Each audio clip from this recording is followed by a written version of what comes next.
திருவண்ணாமலை அண்ணாமலையார் திருக்கோயிலில் விடுமுறை தினம் என்பதாலும் முகூர்த்த நாள் என்பதாலும் ஏராளமான பக்தர்கள் நீண்ட வரிசையில் 3 மணி நேரம் காத்திருந்து சாமி தரிசனம் செய்து வருகின்றனர்.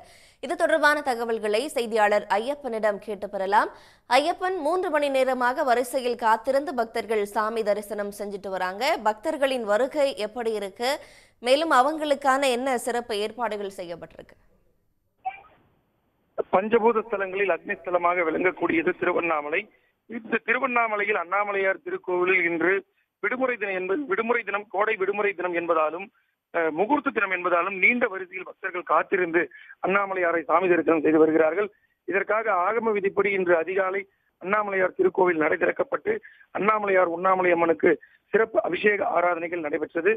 இந்நிலையில் தெலுங்கானா, ஆந்திரா, கர்நாடகா, புதுச்சேரி உள்ளிட்ட பல்வேறு மாநிலங்களைச் சேர்ந்த ஏராளமான பக்தர்கள் கோடை விடுமுறை தினம் மற்றும் முகூர்த்த தினம் என்பதால் திருவண்ணாமலை அண்ணாமலையார் திருக்கோவிலில் நீண்ட நேரம் சுமாராக 3 மணி நேரத்திற்கு மேலாக காத்திருந்து சாமி தரிசனம் செய்து வருகிறார்கள்.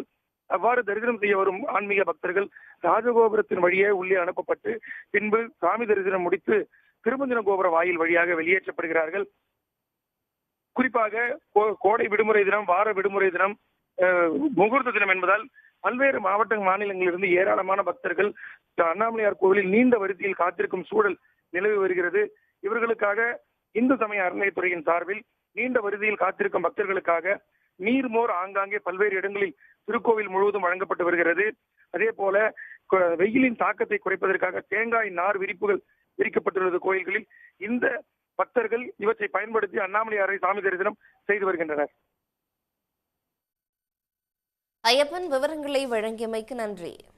உடனுக்குடன் செய்திகளை தெரிந்து கொள்ள சன் நியூஸ் பெல் ஐகானை கிளிக் பண்ணுங்க.